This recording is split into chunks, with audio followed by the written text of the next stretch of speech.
Welcome everyone to the pan-Levant podcast. We have a wonderful guest, Nahla Sarraj, found her on through social media. She actually just came up on my feed like a year ago, but I feel like you've been posting a lot longer than that.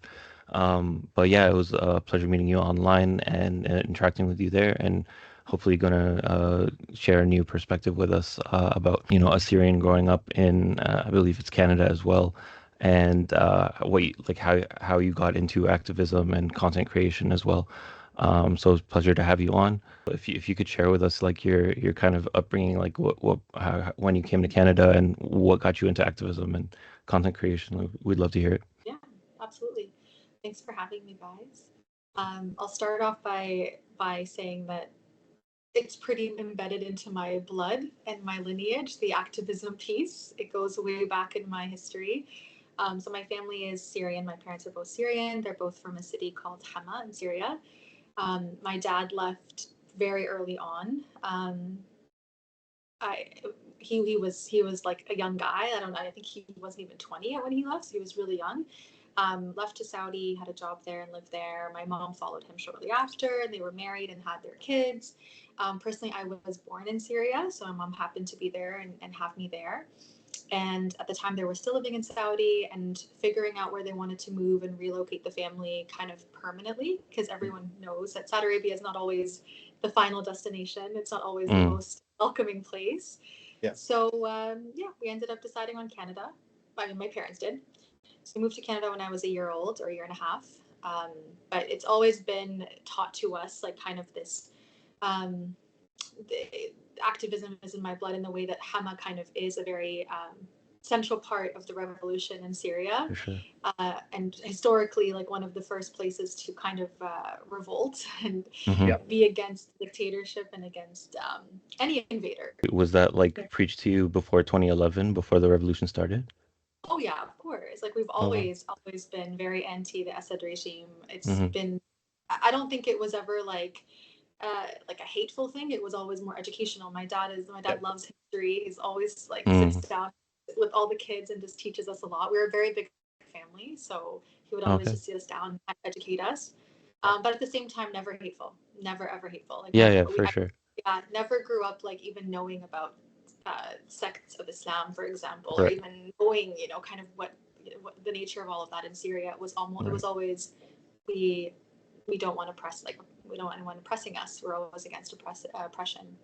Yeah. But then I guess in terms of myself, Syrian Canadian, I'm a physician. I'm finishing up my psychiatry residency.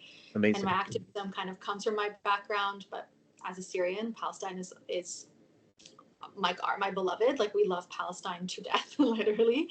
So we will always fight for Palestine. Always, like it's in our nature too. So I've always been an activist for Palestine since I was a kid. Like I was one of those in university and undergrad, and like always. I have a question. I do have one question. So your father did he leave Hama after 82? Because that's when the Hama massacre occurred. I'm wondering if that was an event he experienced personally growing up, or if he left before that. He left shortly before that. Wow. He left before that. Yeah, he was. But I assume you had family. I assume you had extended family when Hafez basically destroyed the entire city. Yeah, absolutely. Yeah, we hear the stories all the time. My family directly experienced and witnessed the massacres, like the just mass shootings, just shooting men in the street. They would shoot any man they wanted to from the home and take women out. And I heard stories about how much they hid women as well, like what they had to do to hide them in my grandfather's home, which I visited recently, and after the liberation of Syria. So hearing all those stories, but then also adding on the layer of the new trauma of 14 years of like gunshots, where they went into what window, and where they had to hide when they would come into the house every week. Every week the regime would come into my house in Syria. My family's home in Syria, and the bombs where they were dropped, like everywhere. Before the revolution, we knew of all the places that were bombed and destroyed in 82, and then now it's like another added layer of that as well.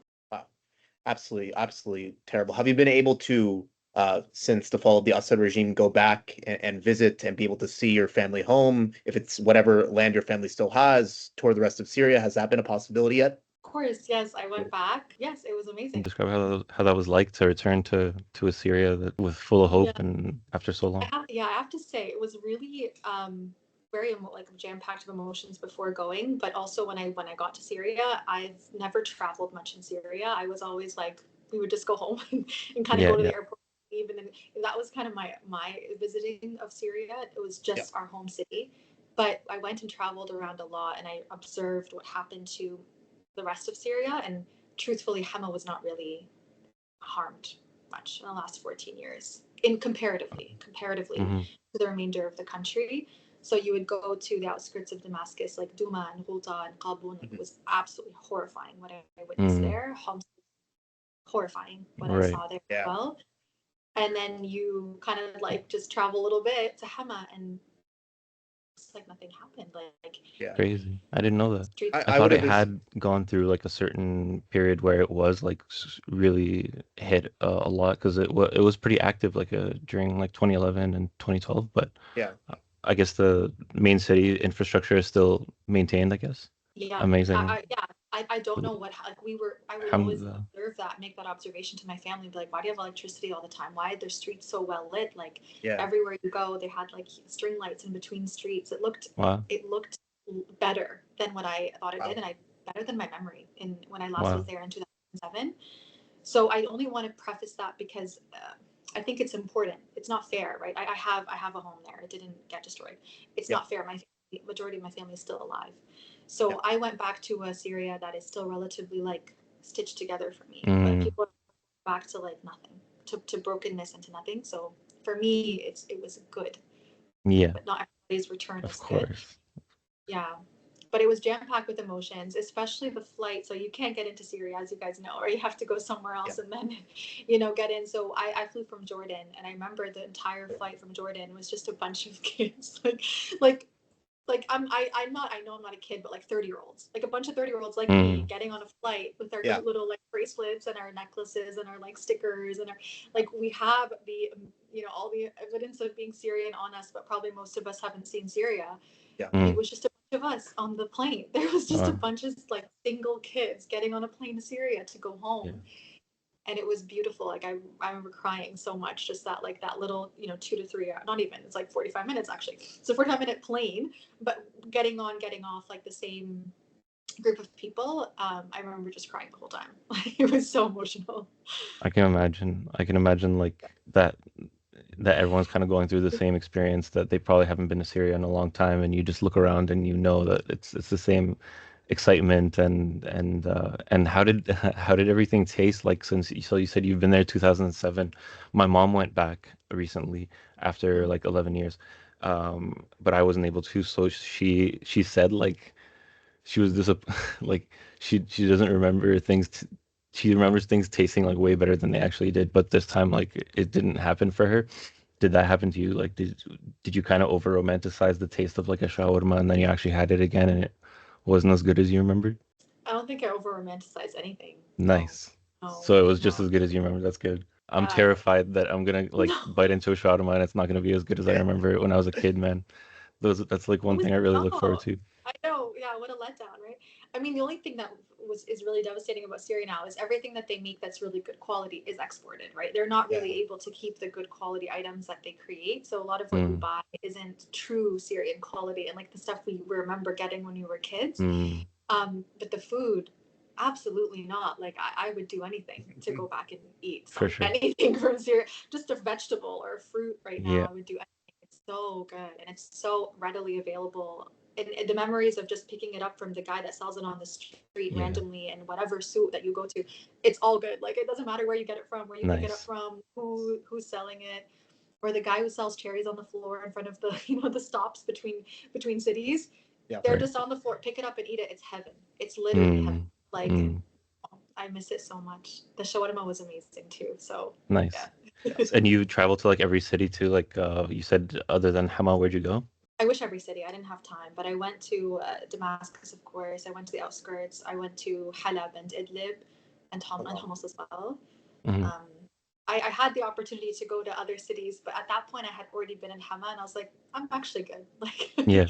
just like walk the same streets over and over again? Can I just Right. soak it in, like soak in this my home, and you'll never get enough. Like every day you'll walk the same streets and you'll find something you didn't see last time. And yeah, so I was like, no, I'm gonna just stay home And until did you go on a trip like because I think you also do some work like because you said you're a physician, you're doing work with newborn babies, I think. Can you tell us Yeah. about that? Like, was that what the trip was for, or did you get to go like as a tourist or? Yeah, I mean, the trip was to go home. I was going to go home for sure. Mm. I've been working with SEMA for a long time, and we've been planning for me to go with them to Syria for a long time. So it worked out together that I do my mission trip, and then I also do, my trip home.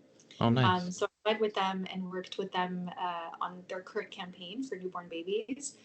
And that's why I was able to visit so many cities, honestly, right? Like in that visit, it was all to healthcare facilities, hospitals, clinics, newborn clinics especially, or like neonatal and natal care clinics as well.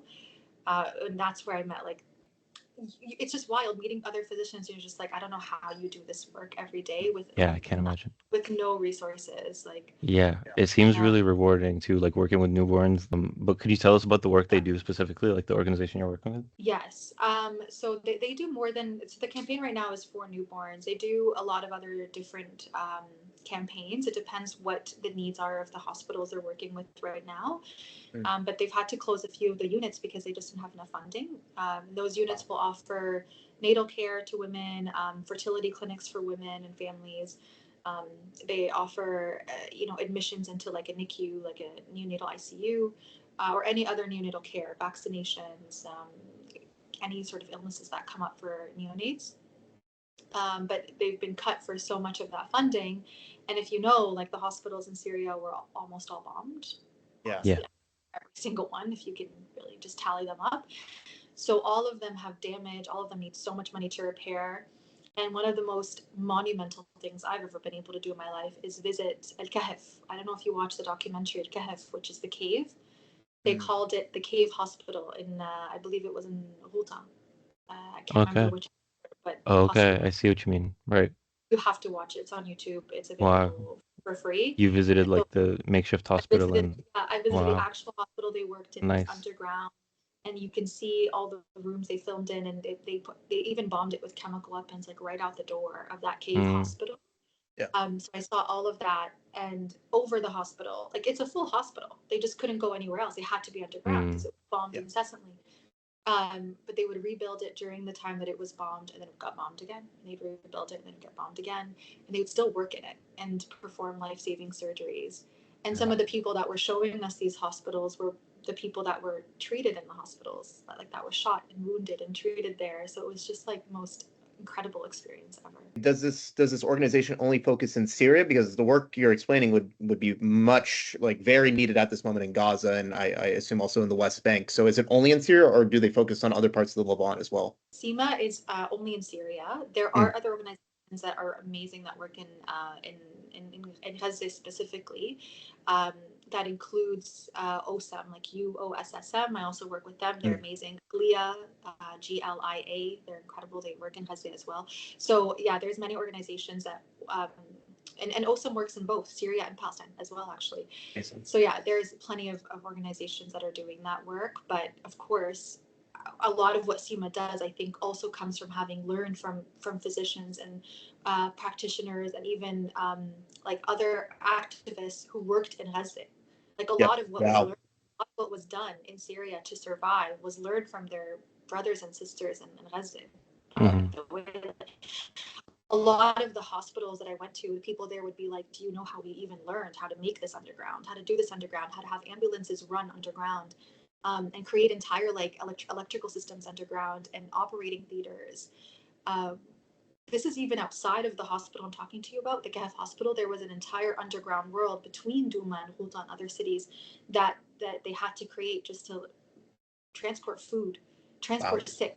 Like that was the main premise for it, but they ended up using it for everything because that was the way they lived. They had to live underground, and they learned from their siblings who have gone through that before, right? The parallels between Syria and Palestine are just so overt in my eyes, right? Between the genocide, between the day-to-day activities people have to go through to just survive. It was really beautiful. You were recounting your experience going back to Syria, right? That your story of returning to Syria.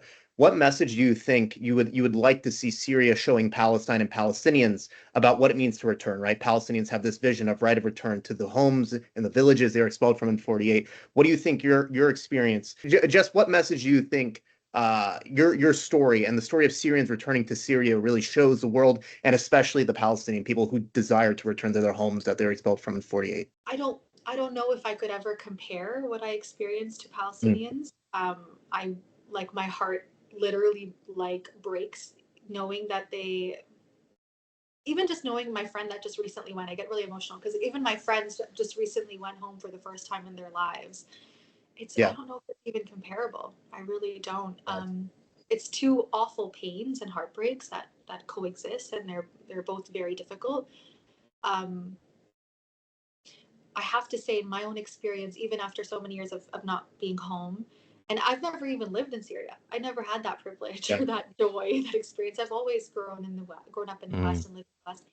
Is Yeah. that it literally felt like just like wearing an old piece of clothing that still fits, and it's so comfortable and cozy Mm. and still kind of like ragged, and you know where the rips Yeah. are, and you know where all of the, it just fits, and it's something Yeah. old, like, yeah, there is a nostalgia there, but I didn't feel like a stranger. I was home.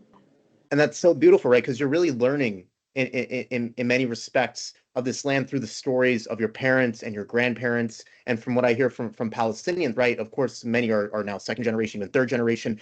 They know Palestine through the stories of their ancestors. And so it's so beautiful that you're actually able to finally experience it. And I personally think that that's immensely beautiful. I'm not trying to compare in any respects, like you said, Mm. the tragedy of one to the other, but just the sheer beauty of being able to return and finally actualize the stories that have been passed down to you. I find that to be immensely beautiful. So I Hopefully in do our also want lifetime. to, yeah, within our lifetime, 100%. And just going based on the same vein of talking about Palestine, I want to talk about your activism. You mentioned starting it in college. I'm very interested in that. I mean, I just graduated, but I was very involved in campus activism. I mean, now is when we've been in the spotlight. I mean, I was a big leader on my campus for Gaza protests. I was horrendously beat up by state troopers in our divestment protests. I want to know about your experiences. Tell us about your college life and how that was fighting for Palestine. I'm sorry that happened. That's scary. I've not encountered that. To be fair, I've not been, physically assaulted in kind of those ambushes or whatever they do when they come into Yeah. the university. I'm in Um, Texas, so it's definitely not a good situation. Yeah. No, okay, yeah, they'll do anything against us. Yeah, it's really bad. yeah. I think it's pretty bad here as well. My experience was, on the university encampment. I was there. I tried to be there every day while it was open, Amazing. until we, most of us had to shut them down. So that in that experience, there wasn't any kind of like ambush or police kind of like zoning in on us and getting rid of us, but we were constantly surveilled.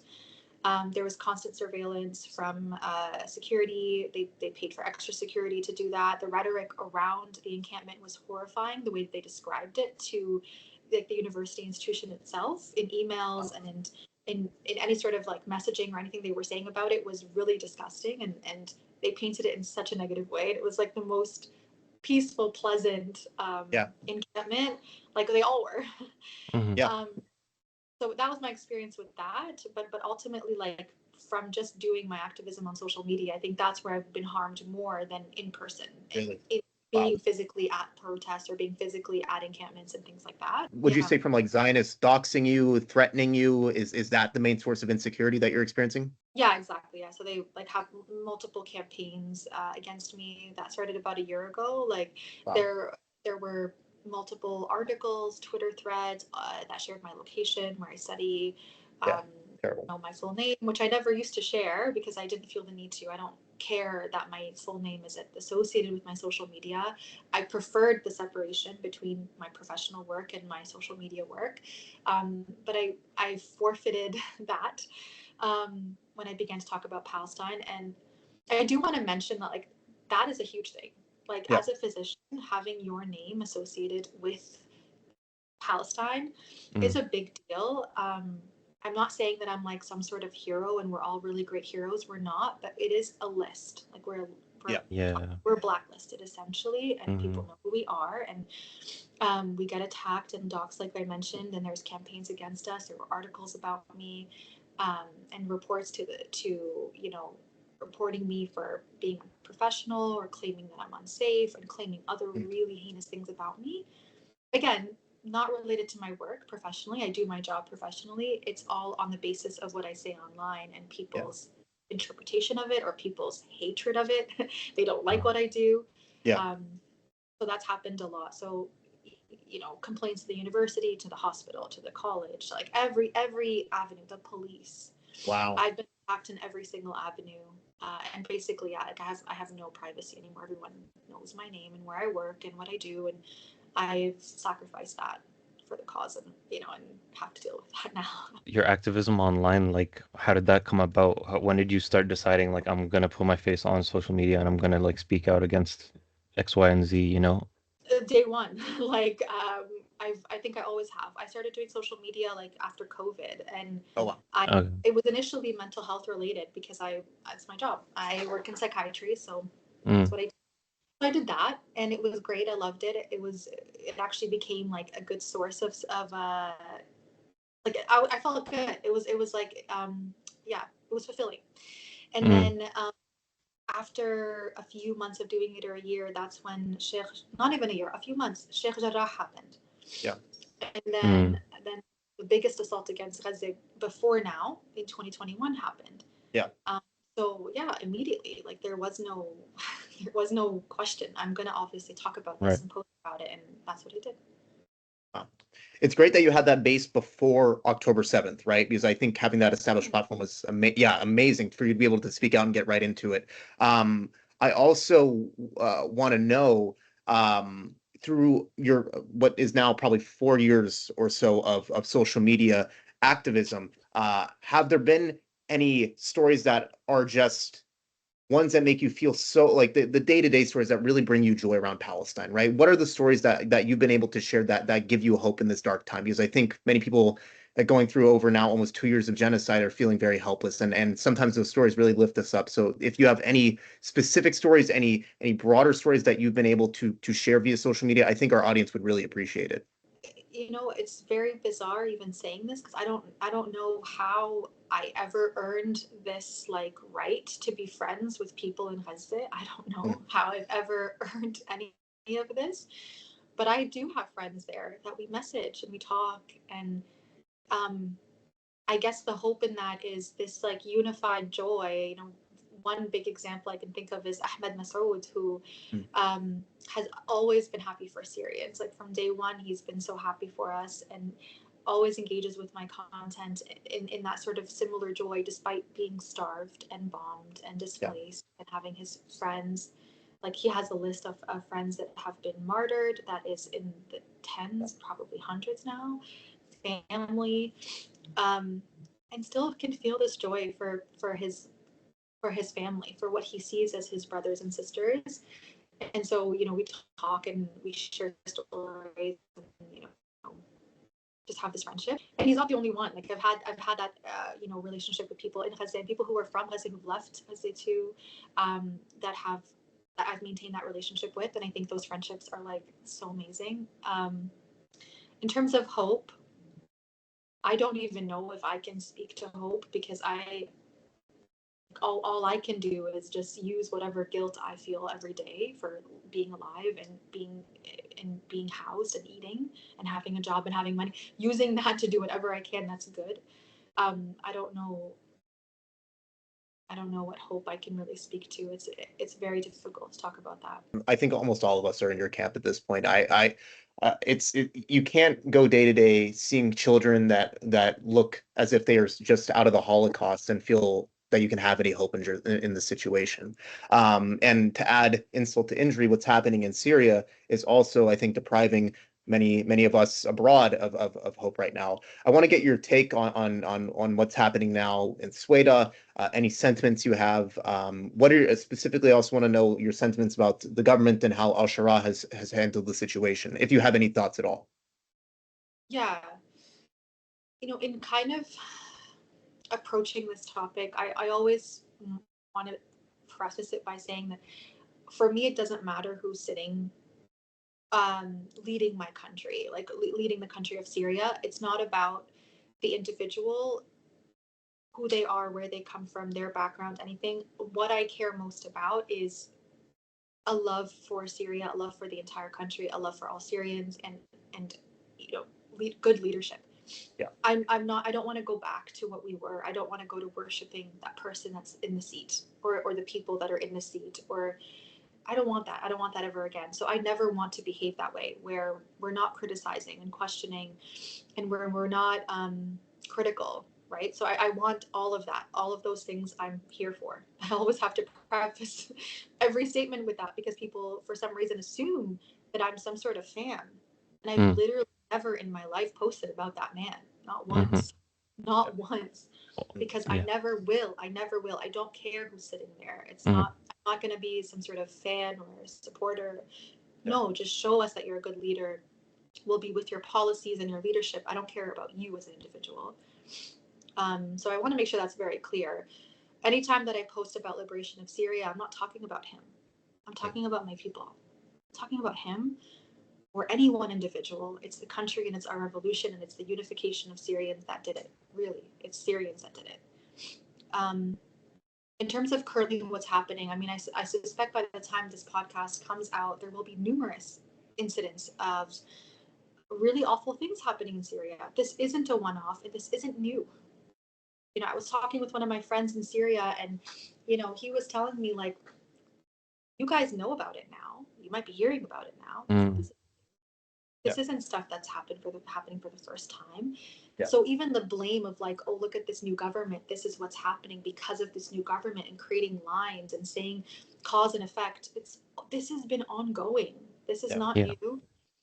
So I also want to make that clear, that is a fact. You cannot change it. Because we now know more about it. It's a good thing. It's a good thing that we're aware of what's happening. It's a good thing that we're spreading awareness. It's a good thing that we can talk about this without facing some sort of death or imprisonment or all the other threats that we were under the Assad regime. Ultimately, I don't have any specific opinion on any events. I'm against any sectarian violence. I'm against any violence of any kind. When an Arab kills an Arab, or a Muslim kills a Muslim, or a Muslim kills anyone, or an Arab kills anyone, we have failed. Like, we have failed as a people. I don't want us to ever do that. So that's my stance on all of it. Yeah. And recounting, like, the activism on Palestine, like, you've also done a lot of activism on Syria on social media, and I'm guessing, like, sometimes those audiences that followed you for your Palestine activism don't always, like, follow you along with your anti-Assad activism. And I have seen you go off on these people, and I'm just like, go Nahla, like, you berate people on TikTok, and it's pretty awesome to see, and so, yeah, like, could you tell us about, like, um I don't know, I find it really brave to, like, even confront it the way you do. Like, I honestly, most of the time, I try to use humor, but you're like full-throated, like, like, and I appreciate that. And I think you've gained a lot of respect for that too. And so yeah, tell me about, like, what it takes to to just berate your audience that is contradictory, and pointing out the irony, and how they're viewing things. Yeah. I know. I want to say, like Ilyas asked me this question about, you've been doing this activism for years, like way before October 7th. I've been doing activism for Palestine longer than I ever have for Syria. Wow. Period. Yeah. Like, I have to admit that all the time. And I do feel a lot of guilt about not advocating for my country. If you're Syrian, you get it, though. Yeah. Syrians who get it, right? I knew Israel was bad before I knew Assad was bad, for sure, 100%. Or I always knew Assad was bad. It wasn't safe. I couldn't always talk about it. It's not safe. Like, I will lose a family. I will lose my cousin. I will lose my aunt, my grandma, or someone. Like, it's not safe. Of course, for me personally, I always knew it was bad. But the issue is that there's a safety thing, and there's also, Syria wasn't reported on very much at all, and I barely knew the things that were happening in Syria. So anyway, I'm not comparing the two events or incidents. All I'm saying is, as a Syrian, my advocacy for Palestine is exponentially more than my advocacy was ever for Syria. And I want to make that clear because it took a split second, overnight. I was garbage to many people within the pro-Palestine community, to my thought were my allies, my friends. I went from being, honorary Palestinian and literal shock when people found out that I'm not Palestinian, I'm actually Syrian. Literal shock on people's faces that, what do you mean? Like, you've sacrificed. Yes, I have. Like, you will do anything. Yes, I will. Yeah. But I'm not Palestinian. I have no connection to that land, like not physically. So I want to make that clear because it took literally overnight for respect to be lost.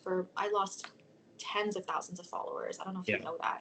Tens of thousands of followers overnight because of my joy for Syria and because of my activism against Assad, where I would sprinkle it here and there over the last few, a couple of years, because my focus was on the genocide. I never wanted to distract from the genocide because I truly believe that I could put myself away and aside, and I could put my concerns aside for Palestine.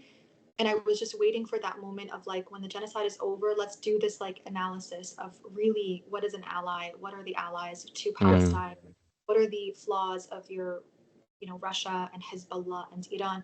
Like I would do all of that eventually. I literally put myself aside for almost 2 years and I couldn't do it anymore. I was like, no, I'm literally sacrificing my entire life and my livelihood and my job and my anonymity is gone. I have none for the rest of my life.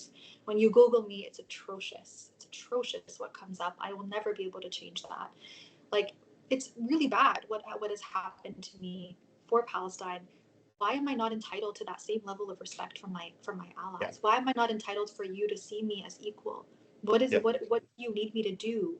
Like lay down my life and die for you to respect me as an ally and not throw me out because I want my country to be free, just like I want your country to be free.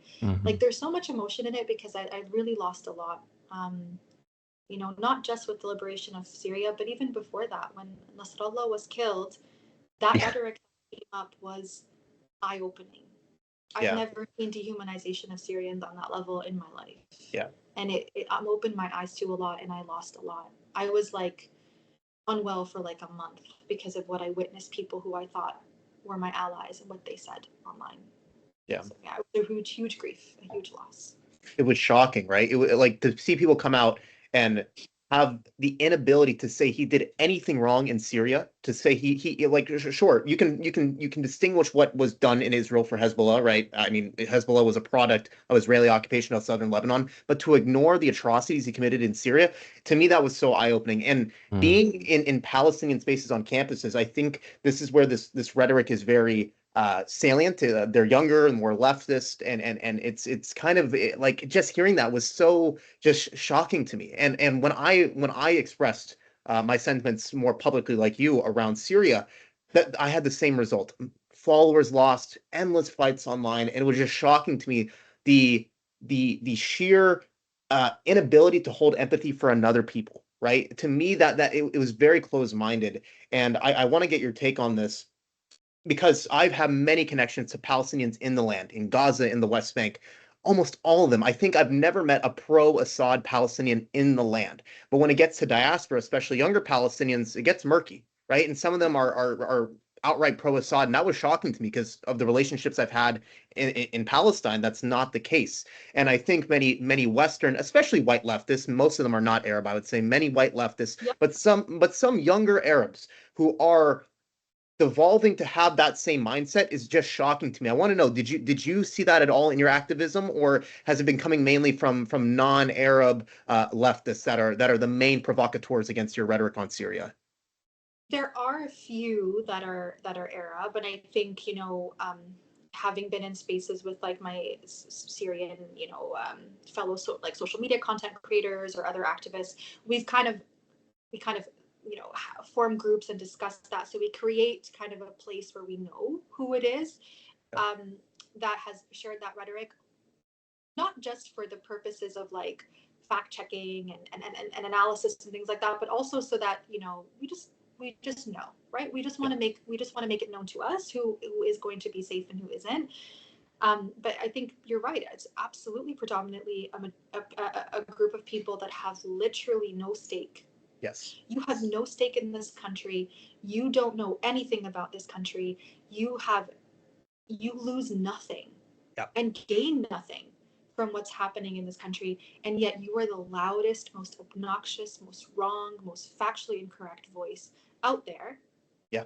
And some people will hear me say that and be like, well, that's the same like argument that Zionists make about Israel and Palestine. And I'm like, no, that isn't what I'm talking about.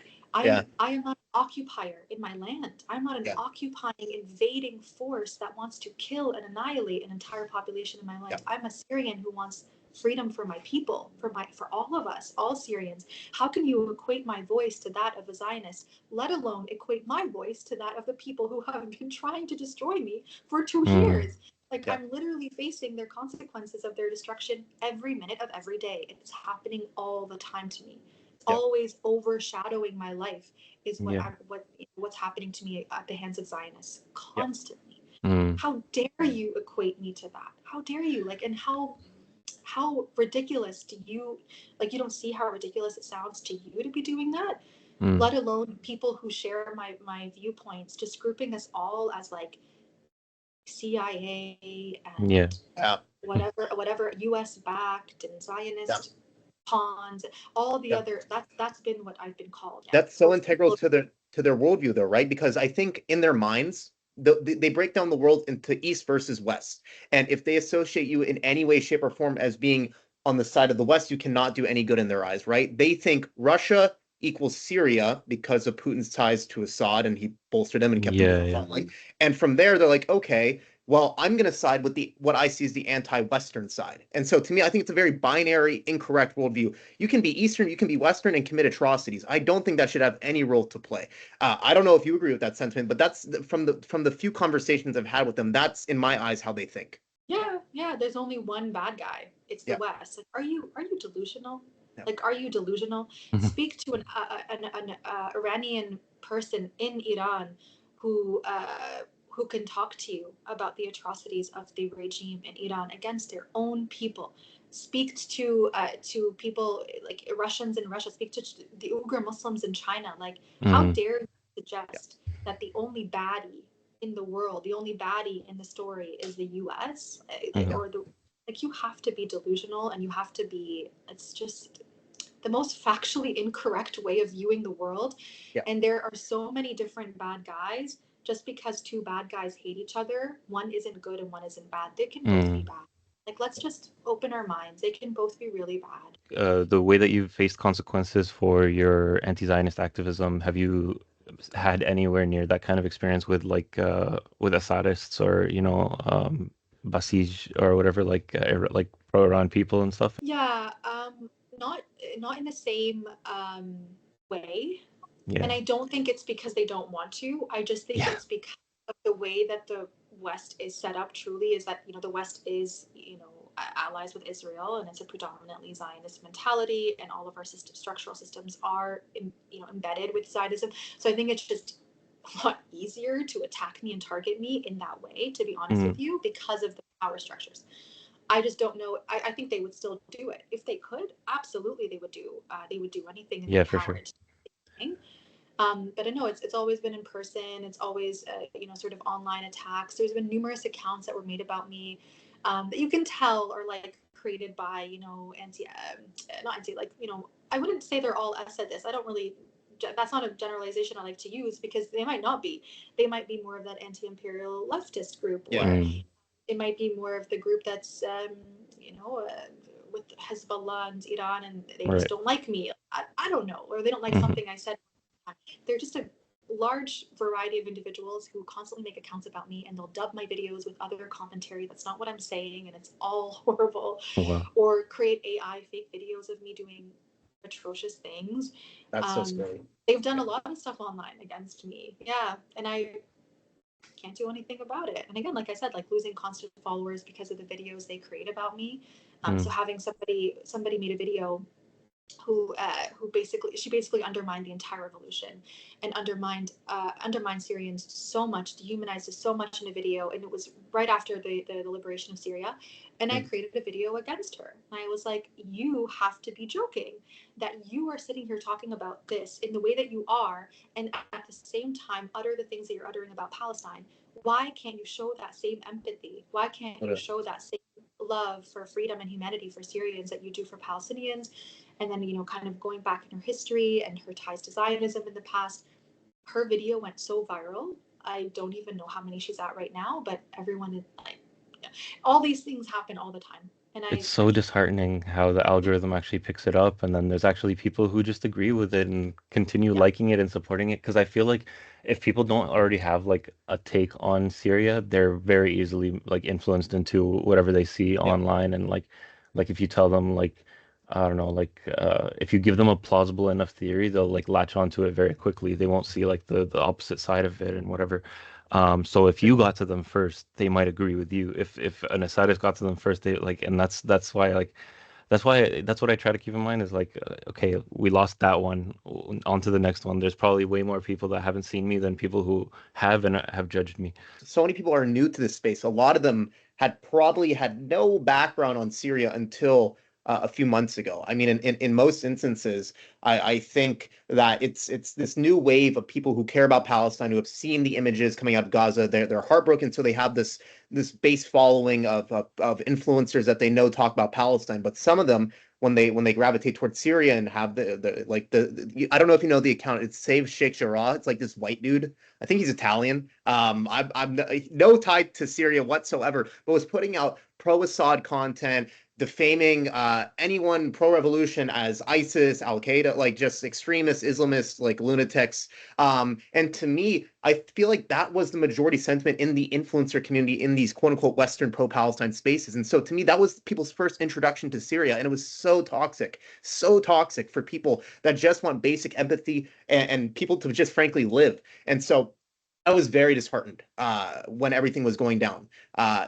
In particular because of activists like that. So, but I want to give you a shout out because you've been a voice for clarity amid this. And I think many people have seen your content. And because you're actually Syrian, I would hope you have more of an ethos and your words carry more weight than someone like him who has no personal stake and probably is in that framework we just talked about, right? The East versus West. He associates Assad with the East, so Assad good. Any other faction is Western backed and hence bad, right? And which is not even true in many cases. They're not Western backed. But besides that point, right, they're bad. But I want to give you a shout out because you have been combating that sentiment since day one. So I mean, Kolhak, like all the respect to you for your amazing content. If you have any thoughts on someone like Save Sheikh Jarrah, I want to give you a chance to respond. But if not, I do have another question, and that's you have been so vocal in this space, and I just want to.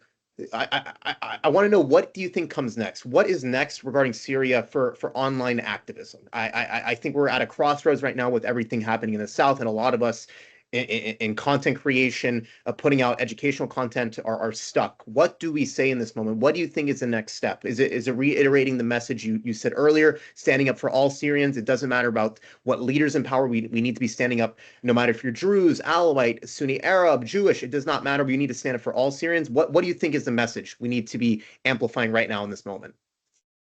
Yeah, I think to comment on that individual, I don't have any specific comments about him.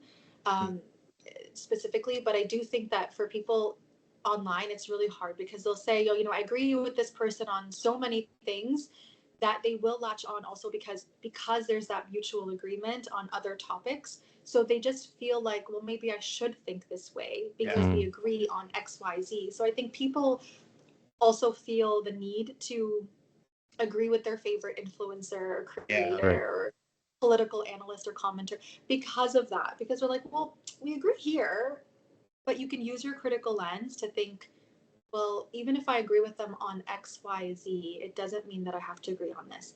And similarly, I would want them to use that lens with me too. Like, I don't want you to just blindly agree with me. Don't agree with me. Use your critical lens to question what it is that I'm saying too. And I do get really enlightening messages sometimes of people being like, hey, maybe there's this thing too, or maybe this is also going on too. And I do appreciate it.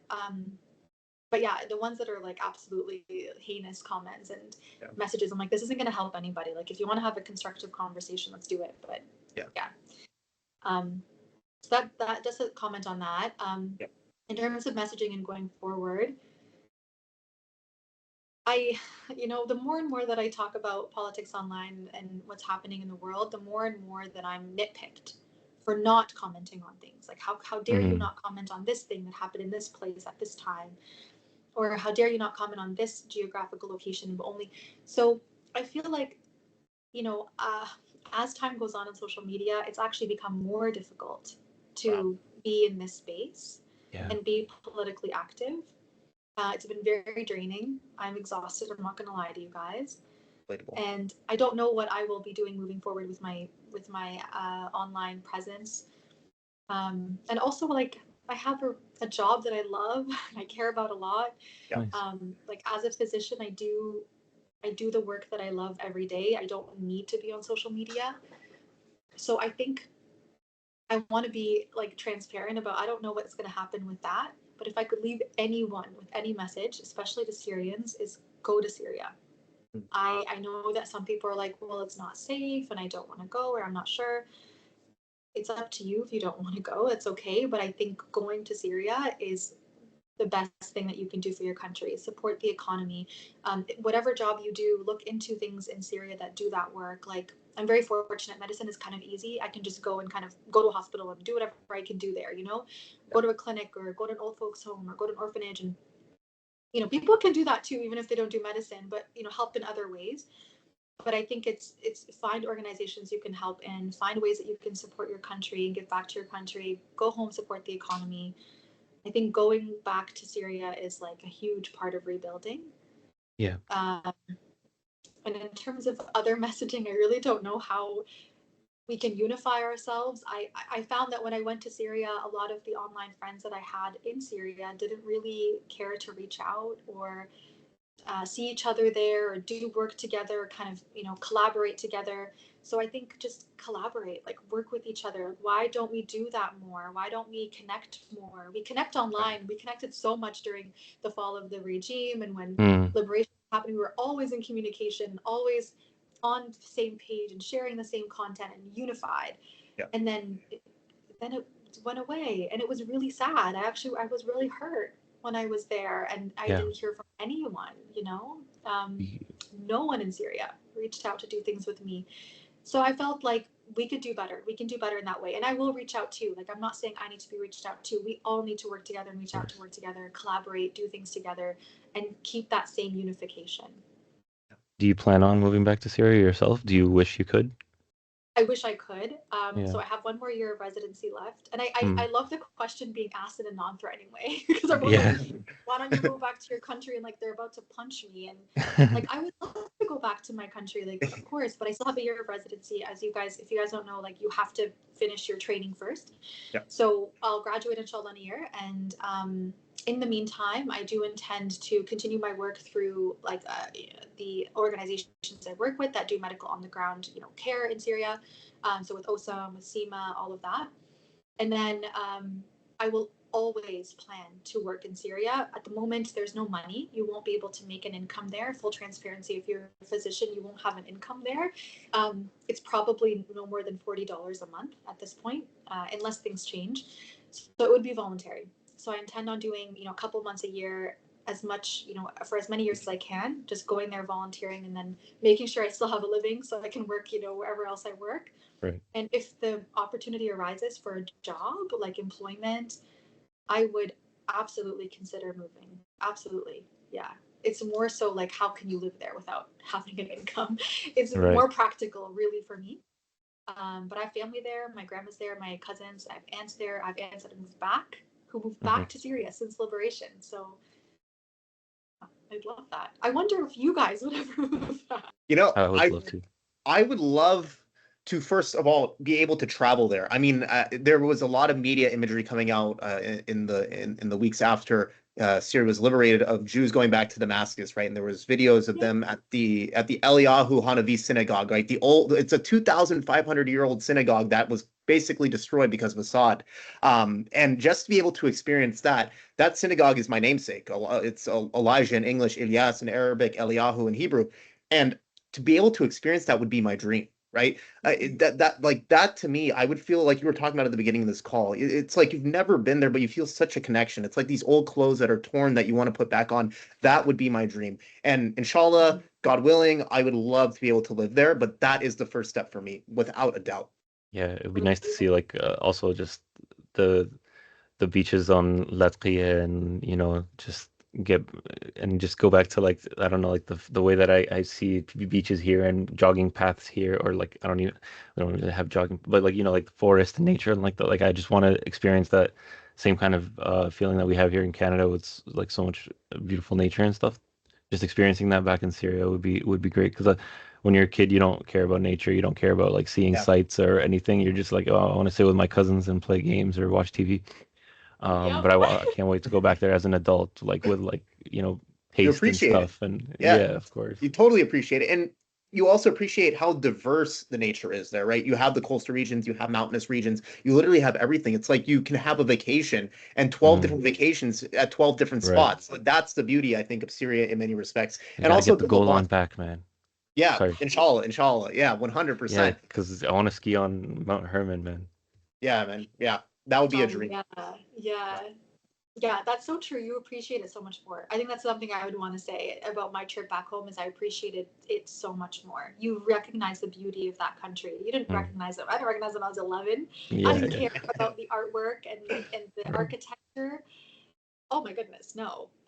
It's so stunning when you observe those details as an adult. It's beautiful. Do you plan on like, I know you're committed to your job, what like you want to do with your life, and you're fine to do that in Syria, like at a voluntary capacity, or if they have a job. But do you think about doing like political work in Syria too? Like if like, because I remember like what I liked about the revolution was that it gave me a way to still be involved in politics, which is my passion. And do it in a Syria capacity somehow. And I hope that like after Assad is gone, that we'd be able to participate a little bit. But do you see yourself like reflected already in the government? Like you don't want to, or do you wish that you could participate a little more in it yourself? Do you have any aspirations of that? I mean, after telling you guys, I don't even know if I want to comment on politics on my personal social media. I don't know how ready I am to be under that level of scrutiny and that level of public attack in government. It would be very terrifying for me. My comfort is medicine. I love my job. I'm very comfortable in this field, and I feel like after so many years of training, it's what I meant to do. Like, and I love doing it. So I wouldn't want to shift gears at all as well. And I don't know if you know how much scrutiny there is even in the medical field. Like we go through that all the time already. So there's enough of that in my life, I think, that it's obviously very good too. Like we should be scrutinized and criticized, and medicine should be a very checked field. I'm very much in support of it, but I think I go through it enough, and I've been through so much training, and I do love the work that I do. I think it would be very valuable to continue that work in Syria. I don't know if I'd be as valuable in politics. I think I'm good where I'm at. Well, I mean, you could be like still an activist though in within Syria, and on the ground doing grassroots work, even in like an NGO or something, with just like SEMA, that's still activist work. You could be an amazing politician. You have great cadence. Like you carry yourself very well in conversation. You could be leading Syria, in my opinion, with your level of composure, especially through all you've been through. I feel like the doxing, all the hatred has been good training up until this point. I'm not trying to push you in that direction, but you got a good background and resume for it. Yeah, and that's the reason I asked that question, is because I see like a leader in you, and I wish that there was more opportunities for Syrians to like seek positions in power, and like because you'd be a good candidate for it. Yeah, well, that means a lot. Thank you, guys. You never know, in healthcare possibly, absolutely, but yeah, I think what I've faced has been a learning experience that I do not want to go through this again. Well, maybe we'll have future Surgeon General of Syria, Nahla. That could be the goal, inshallah. One thing I also want to ask about is the economic situation. We've touched on it a little bit because, of course, you mentioned $40 would be basically your monthly package if you were a doctor. The economic situation is not good by any stretch of the imagination currently, right? The sanctions, for the most part, have been lifted, but Syrians are still suffering. And because you were there, you have an on the ground perspective about prices of goods, the day-to-day struggles people are facing fiscally. What do you think? I know you don't have a background in economics. You're STEM oriented, but what do you think needs to happen economically for the state to thrive over the next few years? You talked about tourism being one of the best ways to supplement the Syrian economy. Is there anything else you think would be very beneficial for the Syrian economy at this time that we and maybe in the diaspora could help with? I don't know how much the diaspora could help with this, but I do think there is an issue with unemployment in Syria. Rightfully so, in a country that was kind of devastated economically for this many years. But yeah, employment and job opportunities are huge. I don't know how much of it can be done remotely or connections with hiring Syrians in Syria to do work on a remote basis with people outside of Syria to help improve the economy within Syria. I mean, that's probably an option, or Syrians from the diaspora going back and creating those opportunities and those economies. I really don't know how it could work. But I do think the first step is you got to go home. You really have to do it. You have to take that step. You have to go there and you have to figure out what is going on there. And I'm not business oriented at all, right? I'm very medical oriented, but I imagine that this would be the time to do that when it is fresh and where you don't have the competition and where you do have the bodies for employment. The people are waiting and they truly are willing to work. My goodness, the way that they rebuild within overnight places is shocking. The construction that happens within one night, and I'm only in Hama. I'm in a small, it's not even a big, city. The construction they do every night, the work that they do to rebuild homes every night, and create, not rebuild only, but create new homes for people to move into. It's wild how much people are willing to work and create and innovate. So I think now would be the time, truly. Do you like to do renewable energy? That's really important in Syria right now. Are you good at I don't know, electric banking systems and all the payment systems that we need in Syria because everything's cash? This would be the opportunity. Go now. And if you're rich, Syria needs rich investors right now. Just bring capital back to Syria. And let's be honest, how many rich Syrians do we know? I know plenty. Oh yeah. Go home. Yeah. We know plenty. Yeah, for real. The Syrian physician diaspora on its own is a wild number. Just doctors alone, are there's such a large number, and using your income, whatever amount you can spend it in Syria and invest in Syria. Something really a conversation I had recently really scared me of what happens with economies like Syria's right now is often intervention with the IMF, World Bank, the International Monetary Fund, and the World Bank.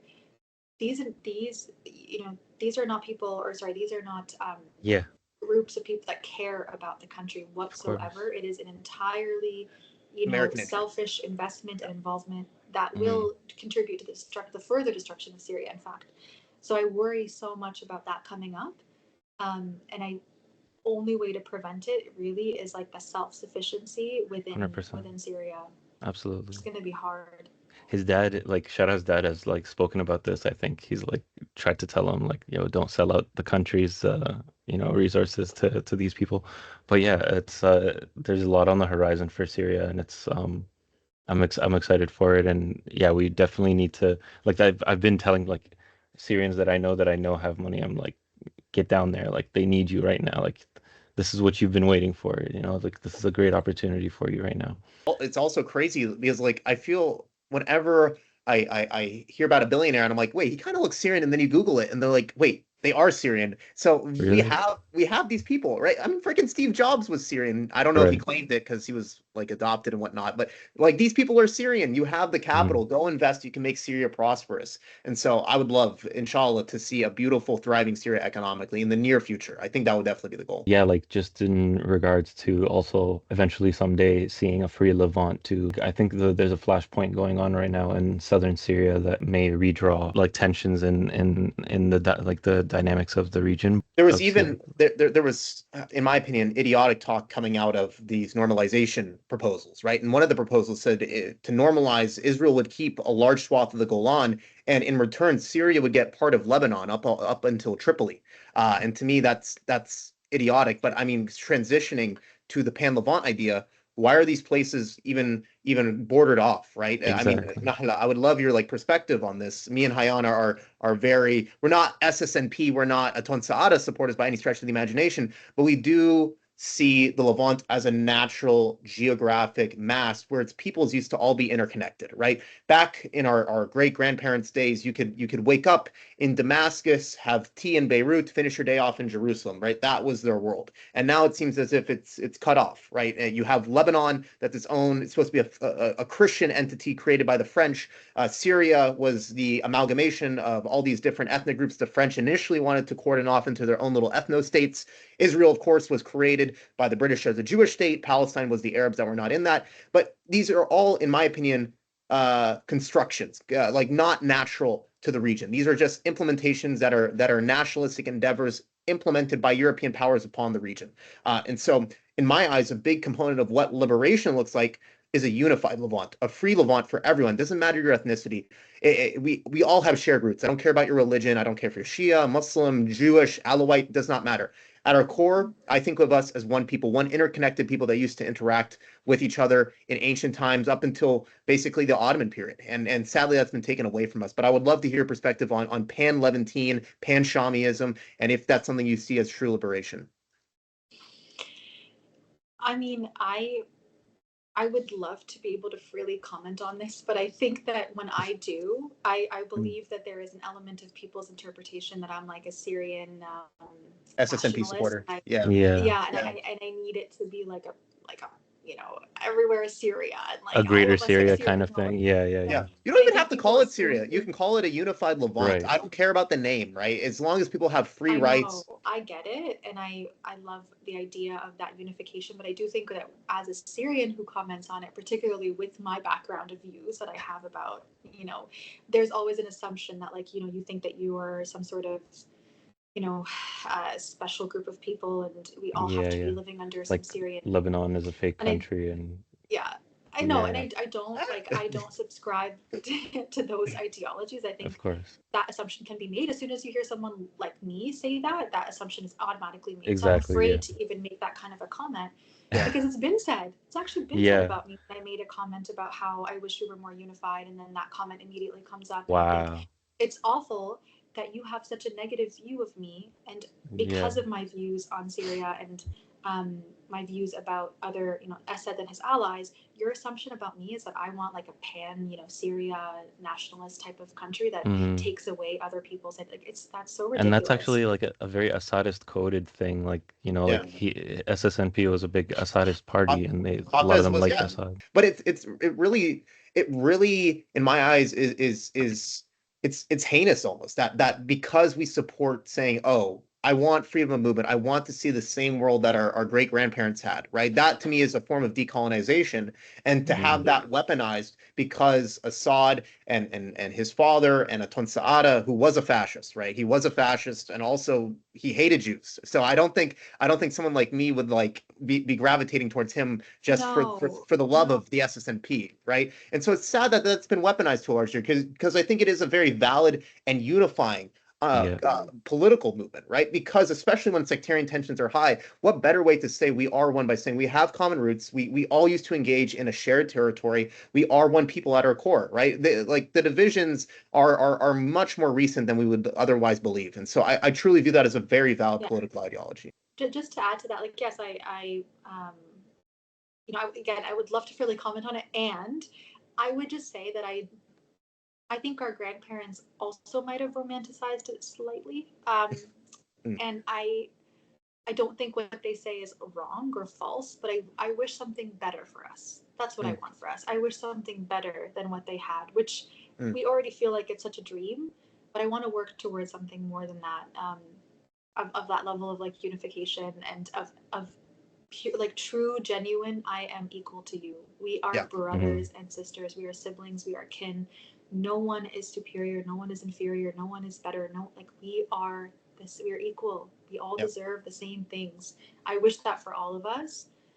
And unfortunately, when you look around all the other neighboring countries, that's not the case. You know, even recently I was in Jordan doing a mission trip there, and just the very clear discrepancy in who is and is not allowed employment, who is and is not allowed to drive, who is and is not allowed, you know, specific rights in Jordan. It's really clear. The lines are drawn. You are inferior. Period. You know, in Egypt, I haven't been to Egypt before, but similar situation of who gets what and who is allowed what. And the only thing that Syrians really have that we are allowed to say, because it is factual, is that we didn't have that hierarchy in Syria. When refugees came to Syria, they lived among Syrians. They lived in our buildings. They lived in the same places. They were granted, you know, the same rights. I mean, I know citizenship wasn't as big of a thing, but they were granted specific citizenship that honored their ethnicity, that honored their heritage, not erased it. So, I mean, that's one thing we can say. That's all we have about our history that we're just like, we want to hold on to. Everything else, throw it in the garbage. But, Nobody would really ask, like, what sect you are or anything like that. Like, no, of course. No, that is one thing that I would love to reintegrate, and then also similarly, like, improve. I still want all of us to have a better situation across the Levant countries. And it would be wonderful if we could cross borders like they did and have coffee here and shop there. And we have a challenge as the pan-Levant party to try to make it more appealing to people in a way. Well, and you're already very good. You're good at disciplining yourself, like not speaking out and saying what you don't want to, you know, what you don't want others to hear. But that's a very politician quality in you already. He's still pushing you to be the leader, the future leader of Syria, I think. At any given point, I am like I'm in a fight online with someone or some people at any given point. So I'm good. I feel bad about that. I'm gonna tap out. Right. I understand. I don't want to put you in a position like, you know, to be criticized or whatever.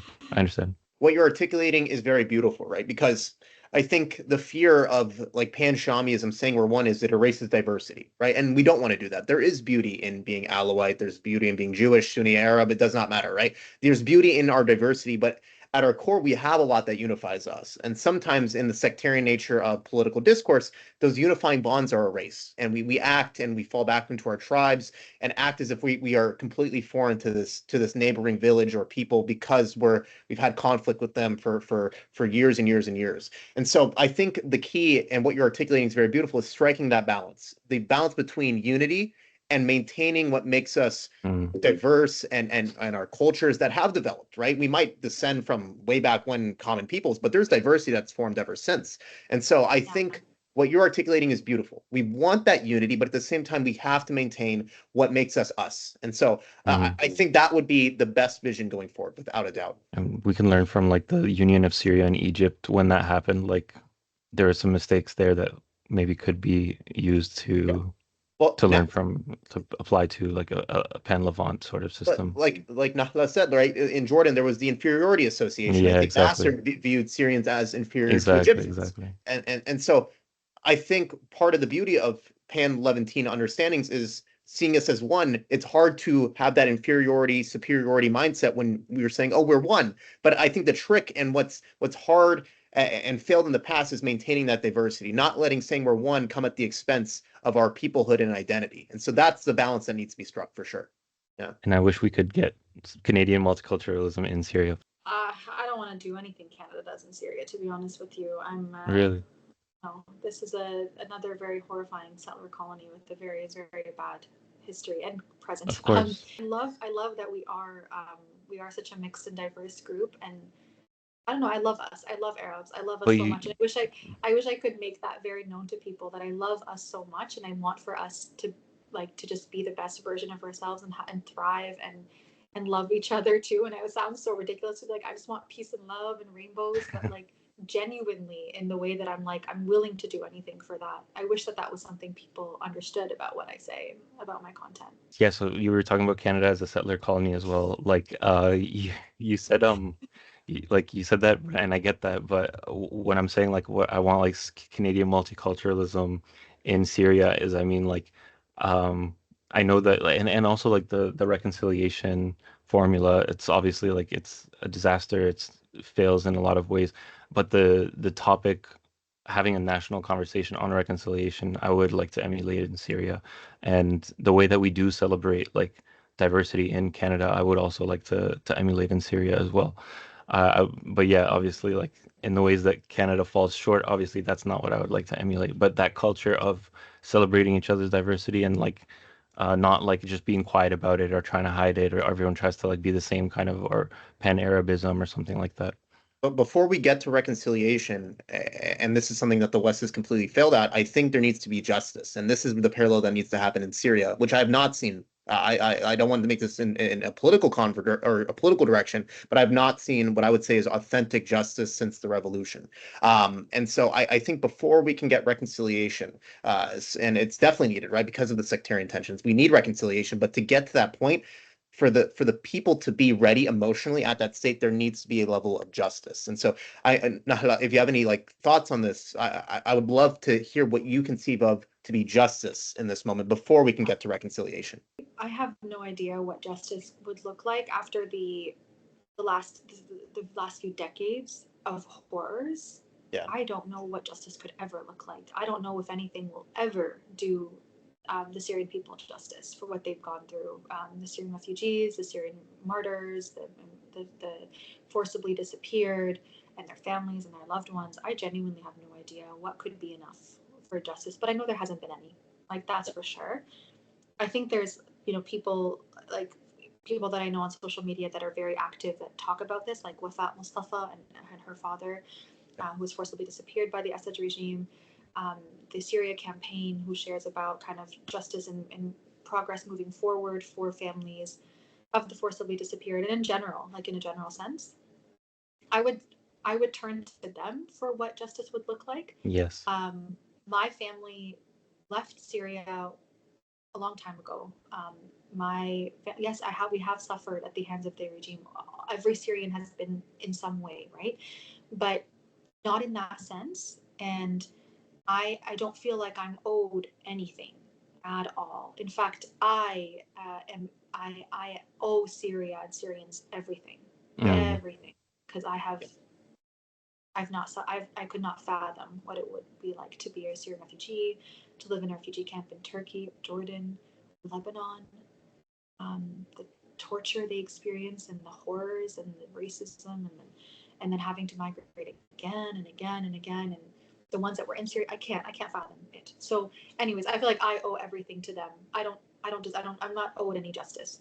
So I think the people who are deserve to dictate that conversation and say what needs to be done, and all of us need to get that done. We all are. I'm the opposite. I'm entitled to everything that, like, I want Syrians to become like Americans. Like, this is my right, like I want us to develop that entitlement because this is our country now. We actually own it, we should develop this. Like, we have a right to justice. We have a right to, public participation and accountability. I agree with you. I want to add that I agree. I think Syrians that deserve that are just not me.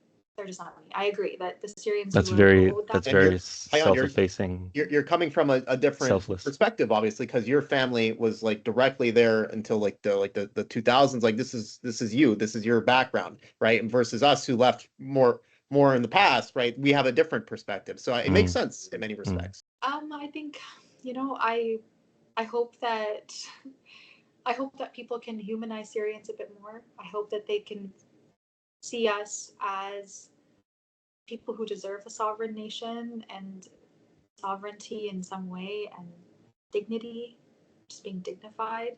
We have been literally like pulled through the mud for decades and spat on and disposed of and discarded and minimized. And even in our death and in our grief, we're not allowed to feel grief or death. In our joy, we're not allowed to feel joy or happiness. Like, we have been stripped of basic human rights for decades. I wish people would just let us breathe, let us live, let us make mistakes, let us learn from them. We're human. We're allowed to be human. We're not some sort of, like larger than life, thing or entity or being. We're human beings that are just, we're not going to be perfect. Our revolution wasn't perfect. We aren't perfect now. Nobody is. Humanize us and accept us. And the way that you humanize other people, and I hate making this comparison because it isn't fair that we even have to, but the same way that you humanize other people that are resisting oppression and torture, just keep the same glasses on and look at us in the same way. You don't have to keep removing them and changing them and switching the narrative. And I wish that people did that more. And I wish people knew that what Syrians want for themselves, they want for everyone else. We want it for everyone. Like, we want everyone to feel the joy we felt when we were liberated, and we want everyone to feel, to be truly free. And I think we need that time to grow, and like, there's still a long way to go. But what Syrians want for themselves, they want for everybody. I wish people knew that. I want more people to understand that we are not gatekeeping anything. We don't want, we're not better than anyone. We are not, someone else's liberation does not take away from ours. It improves ours, and we want it for everybody. And solidarity doesn't require us to throw each other under the bus. No. Well, thank you so much. You're the best, Nahla. Thank you so much. It was a Appreciate pleasure. you being here, Nahla. I hope you don't shy away from the Instagram content. I know you said you're unsure about your future, but I would love to see more of you. I would love to see you. You're a wonderful representative for Syria. Thank you.